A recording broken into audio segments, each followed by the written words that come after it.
Бұл жасқа келгенше жақсы өткіздік пе, жаман өткіздік пе, әйтеуір бір талай өмірімізді өткіздік.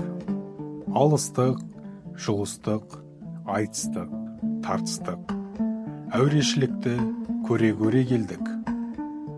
Енді жер ортасы жасқа келдік, қажыдық, жалықтық. Қылып жүрген ісіміздің баянсызын, байлаусызын көрдік. Бәрі қоршылық екенін білдік. Ал енді қалған өмірімізді қайтып не қылып өткіземіз? Соны таба алмай өзімде қайранмын. Ел бағу жоқ, елге бағым жоқ. Бағусыз дертке ұшырайын деген кісі бақпаса, не албыртқан, көңілі басылмаған жастар бағамын демесе, бізді Құдай сақтасын. Мал бағу жоқ, баға алмаймын. Балалар өздеріне керегінше өздері бағар. Енді қартайғанда қызығын өзің түгел көре алмайтұғын. Ұры, залым, тілемсектердің азығын бағып беремін деп, қалған азғана өмірімді қорғылар жайым жоқ. Ғылым бағу жоқ, ғылымға бағарға да ғылым сөзін сөйлесер адам жоқ. Білгеніңді кімге үйретерсің, білмегеніңді кімнен сұрарсың? Елсіз, күнсізде кездемені жайып салып, қолына кезін алып отырғанның не пайдасы бар? Мұңдасып шер тарқатар кісі болмаған соң, ғылым өзі бір тез қартайтатұғын күйік.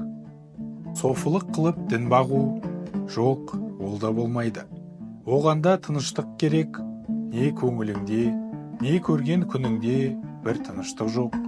Осы елге, осы жерге не қылған софылық?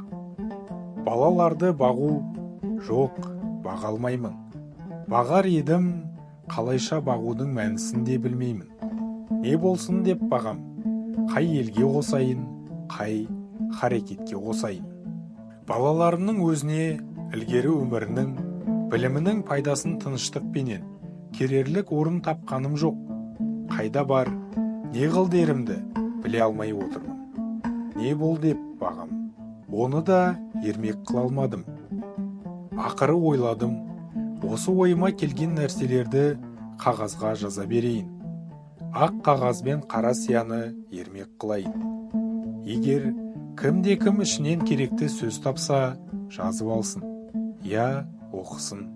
Керегі жоқ десе, өз сөзім өзімдікі дедім де, ақыры осыған байладым. Енді мұнан басқа ешбір жұмысым жоқ.